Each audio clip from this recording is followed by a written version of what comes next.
পঞ্চায়েত প্রধান হোক কিংবা অঞ্চল সভাপতি, টাউন সভাপতি বা মিউনিসিপ্যাল চেয়ারম্যান, যারা তাদের নির্দিষ্ট এলাকায় প্রত্যাশিত ফল আনতে পারেনি বা মানুষকে বোঝাতে ব্যর্থ হয়েছে, তাদের বিরুদ্ধেও এবার দল ব্যবস্থা নেবে। 21শে জুলাইয়ের মঞ্চ থেকে কড়া বার্তা তৃণমূল কংগ্রেসের সর্বভারতীয় সাধারণ সম্পাদক তথা সাংসদ অভিষেক বন্দ্যোপাধ্যায়ের। লোকসভা নির্বাচনে যেটুকু খামতি রয়ে গিয়েছে সেই অংশকে নির্ভুল করতে এবার আসরে শাসক দল তৃণমূল কংগ্রেস।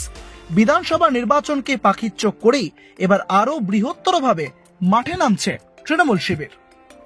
আর আমি আর একবার তৃণমূল কংগ্রেসের সর্বভারতীয় সাধারণ সম্পাদক হিসেবে আপনাদের কথা দিচ্ছি যে যারা এই নির্বাচনে পঞ্চায়েত বা কাউন্সিলর বা মিউনিসিপ্যালিটি চেয়ারম্যান, ভাইস চেয়ারম্যান থেকেও মানুষকে বোঝাতে অক্ষম হয়েছেন বা তাদের নির্দিষ্ট এলাকা থেকে প্রত্যাশিত বা আশানুরূপ ফল হয়নি, একইভাবে আমরা টাউন সভাপতির বিরুদ্ধেও ব্যবস্থা নেব, মিউনিসিপ্যালিটি চেয়ারম্যানের বিরুদ্ধেও ব্যবস্থা নেব।